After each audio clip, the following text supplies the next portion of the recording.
have to say, I think this might be one of my favorite videos I've ever made for the channel, just because it is so packed full of ideas for how to streamline and simplify your life. And I have to say, I've used all of these strategies and I've seen them impact both the day-to-day annoying to-dos, but also created more bigger picture space in my life for what's important to me. And as a result, I went through a whole career change. I now do only creative work, and I'm just, in that sense, so much more satisfied with my life. And I've also been able to navigate a lot of twists and turns and challenges because I have more space open to do that. And I gotta admit a caveat that, sometimes simplicity isn't always the answer. It's not that the simpler way is always better, because sometimes there might be complicated relationships that you need to explore, or maybe you have a complex project at work that warrants some nuanced attention. But I do think that if we can find little and big ways to streamline and simplify, our lives will just be better. And I know that these things have really helped me.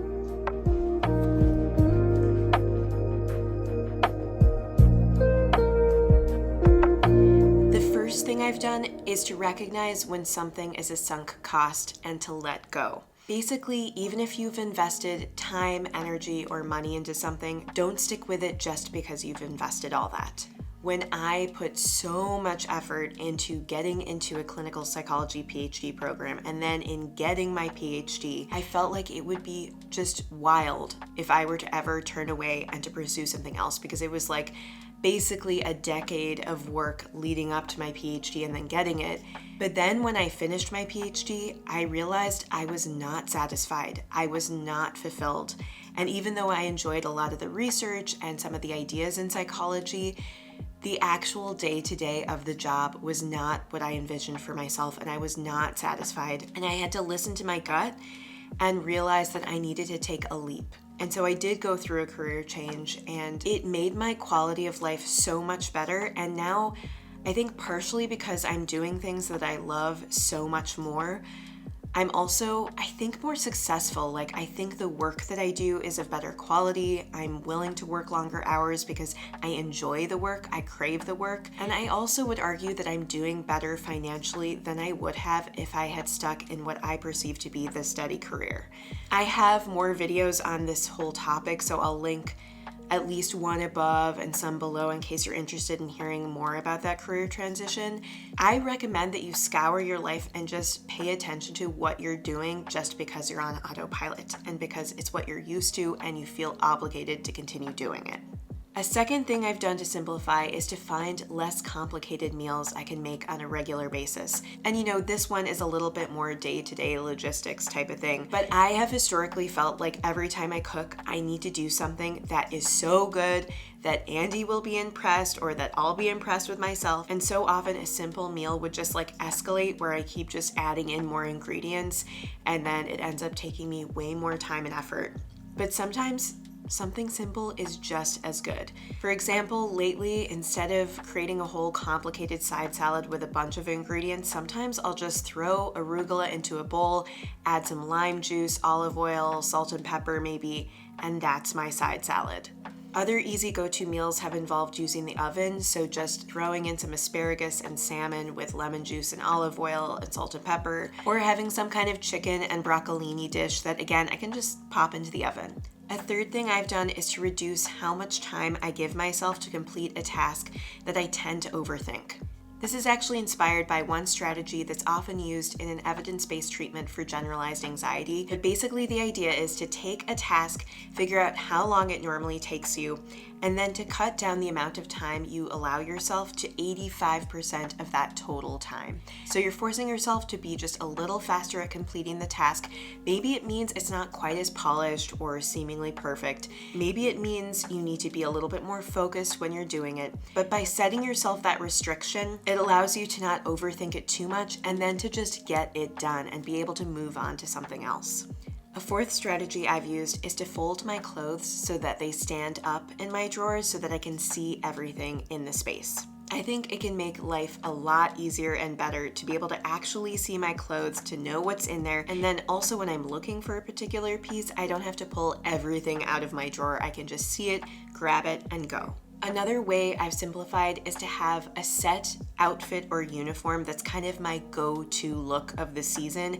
If I'm rushed, I need to go do something social or in front of other people, and I don't really have time to think about what to wear. If you just mentally log, what's my favorite outfit right now? What do I feel comfortable in? What do I feel good in? What fits me correctly? If I have that all set up for myself, it makes it more likely I'll say yes to spontaneous things that are going to be fun or meaningful to me.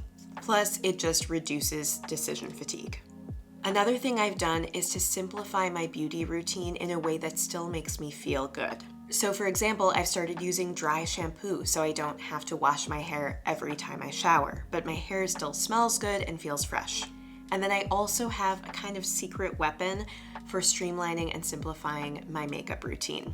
And that is the company Merit Beauty. Merit Beauty is this clean makeup brand that is focused on streamlining and simplifying your makeup routine, making it feel luxurious and full of top quality products, but also making it more simple. I just have to say their products across the board are so consistently good. They're often multi-purpose or multi-use, and they have multiple functions or application styles. The products also tend to look natural but still have good coverage. At the end of the day, I think Merit Beauty is the ultimate option for clean, minimalist beauty. And that's why I'm so excited that they reached out to sponsor today's video. And I also just want to say on a personal note, I've actually been working with Merit for a couple of years now doing various sponsorships. They are just so great to work with. Like the people who work there are also so genuinely kind to me and helpful and just thoughtful, especially because they also care that their products are good for the people who purchase them.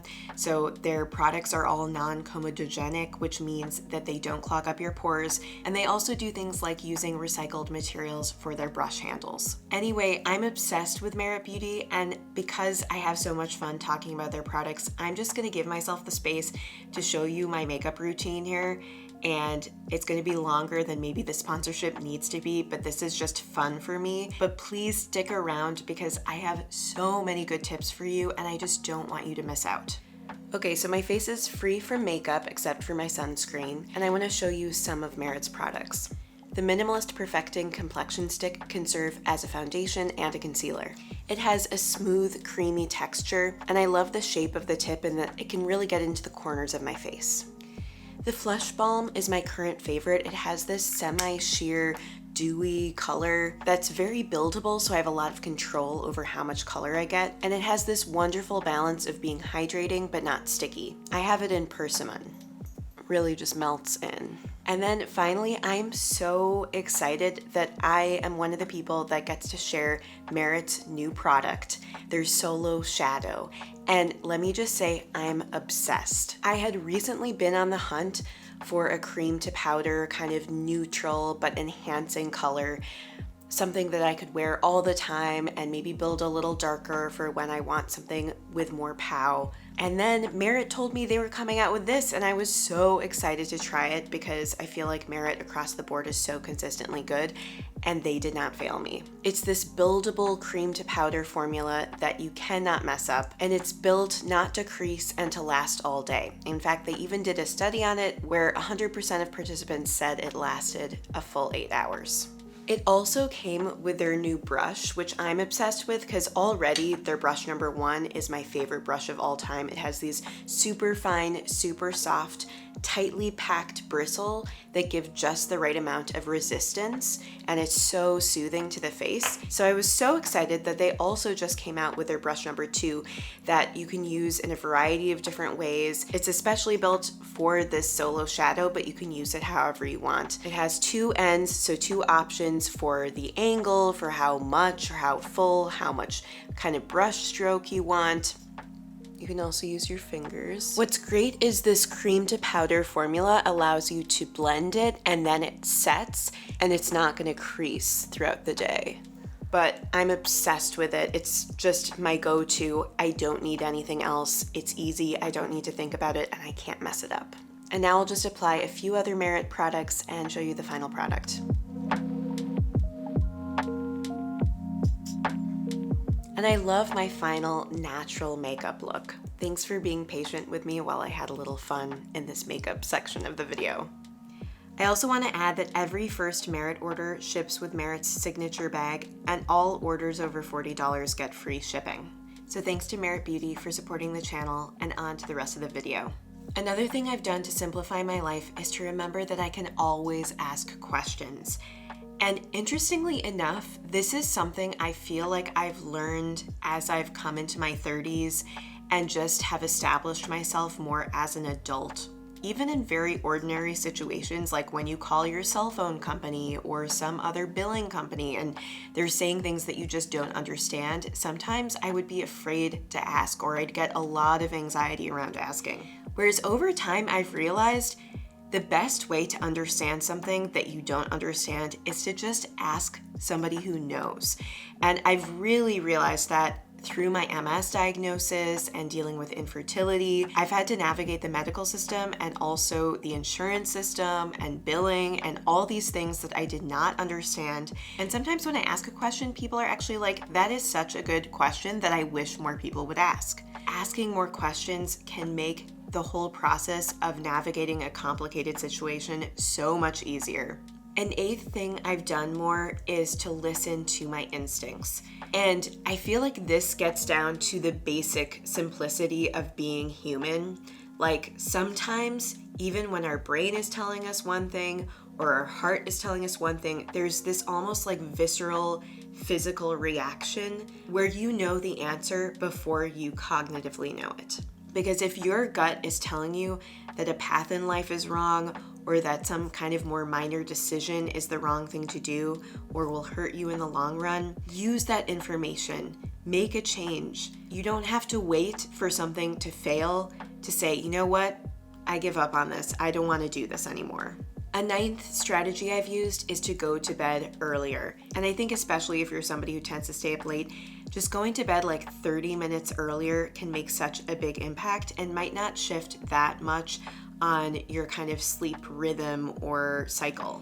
Now, I do want to acknowledge that people's bodies are different and sometimes people are just night owls, and it is annoying that there is this standard, especially in like productivity culture, that you should go to bed early and get up super early. And I think that that can be adjusted for different people, but I kind of think wherever your meter is, just going to bed 30 minutes earlier can allow you to wake up maybe a little bit more rested if you get up at the same time, or will allow you to get up earlier and feel like you're starting the day with a little extra buffer time. And that buffer time can have rippling effects on your day, because I feel like with a little extra time in the morning, you can set your day off right. Another strategy I've used to simplify is to focus on one main goal at a time and to channel all my excitement and therefore productivity into that one goal. So often we create these really long to-do lists that just feel overwhelming, like we'll never get them done. And while it is helpful to have a to-do list and to break things down into smaller pieces, I also think sometimes it's better to just pick like one main goal for the day. Like if I got this done, I would feel accomplished. Or if I got this done, it would reduce stress for this reason for me. So sometimes just focusing on getting one main big thing done can make me feel more accomplished and help shift me into this kind of forward motion in my work and getting things done. An 11th thing I've done is to delegate tasks that I really don't like.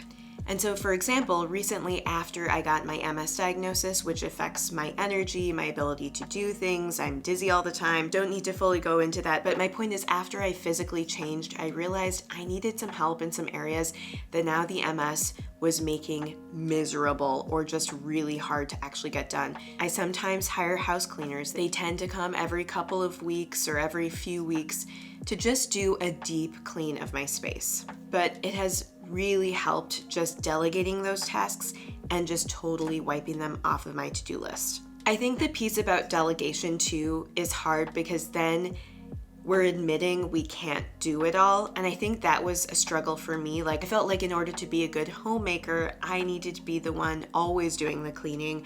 I needed to be doing everything and also working and all that. And you don't have to do it all. You don't have to have these ridiculous standards for yourself. And if you delegate the tasks that are really unpleasant for you or difficult for you for whatever reason, it can really simplify your life. Another tip is to automate tasks where you can. Have bills paid automatically, or have money from your account go to savings automatically every month. Have reminders to do things set on your phone, or schedule emails ahead of time that you need to send later. So just think creatively about what's a sticking point for you, and is there a way to automatize one step in that process? Often there is. A 13th thing I've done is to declutter with the present moment in mind.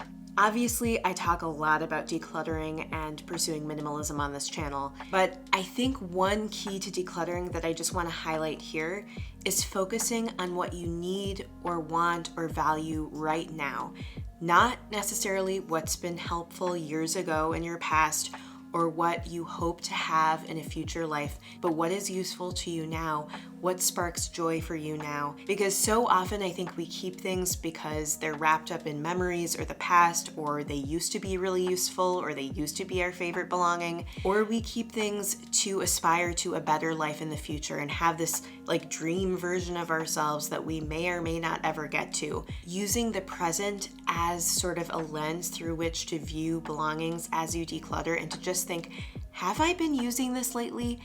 When I pick this up today, right now, does it spark joy? I feel like that's a really helpful metric for deciding what to keep and what to part with. But in general, decluttering and just getting rid of stuff saves you time, energy, and money. So hopefully you can use this as a little bit of motivation to go do just like a 10-minute declutter today. Another strategy I've used is to try to reduce distractions when I'm engaged in a task. So I'll do things like set my phone in another room for a few hours while I focus on a task at work, or I'll even turn off my phone to keep that at bay. But distractions don't have to be your phone. I mean, so often there's just a lot going on, and I feel like, again, focusing on one task at a time, just accepting you don't need to get it all done today, but there's just one thing I want to focus on. Thinking about also background noise or other kind of elements that might distract you can help you focus and get more done.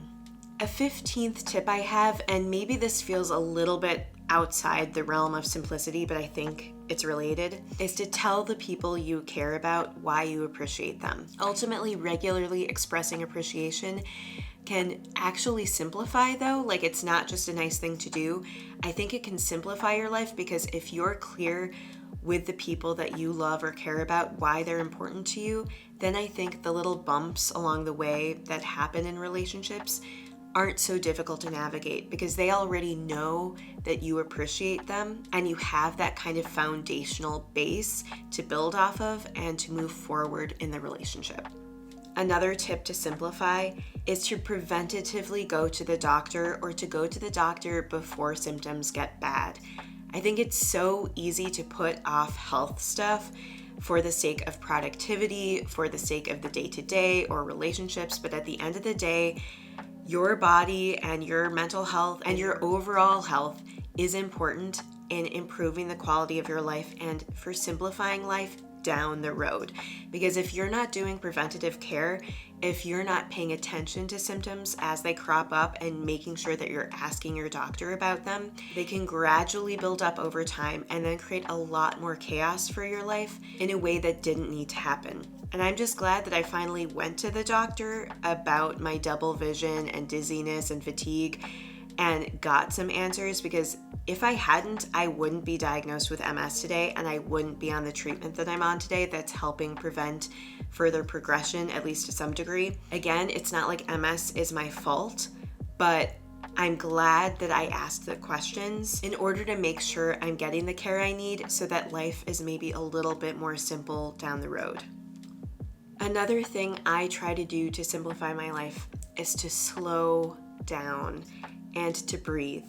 By having extra space to figure out what's important to you, or what you're feeling, or what your reaction is to something, you can better pick how you want to handle a situation, or it can help clarify what more information you need to solve a problem. When we're just running on autopilot and we're not slowing down, we're not giving space to be mindful, to pay attention to ourselves and how we're responding to a situation, We can do things impulsively that go against our core values and who we envision ourselves being. It's when we don't think about how our actions will affect other people, or when we don't think about how our actions will affect ourselves, that things can really go awry. I got to admit, I still struggle with this one. Like, I'm not naturally a mindfulness type of person, but I've had to force myself to slow down and to reflect. And I think when I've done that, I end up like coming back to the same situation with way more power and way more energy. And I think it's just really important. Somehow these just little emotional check-ins recenter me, allow me to separate myself from my feelings a little bit, so I'm not like in the feelings, like I'm observing them and I'm able to choose how to act on them, and it just puts me in a more peaceful place. So that's most of what I've got for you. If you enjoyed this video, you might also like a video I created on how to have more energy based on my own personal experiences and science. So if you're interested in seeing that, I will link that at the end of this video. There are a bunch of like little kind of almost weird tips, but ones that really work for me. So definitely check it out if you want more energy. Thanks to Merit Beauty again for sponsoring the video. Their information is linked below. Anyway, thank you so much for spending this little bit of time with me, and I hope you have a wonderful rest of your day. Bye.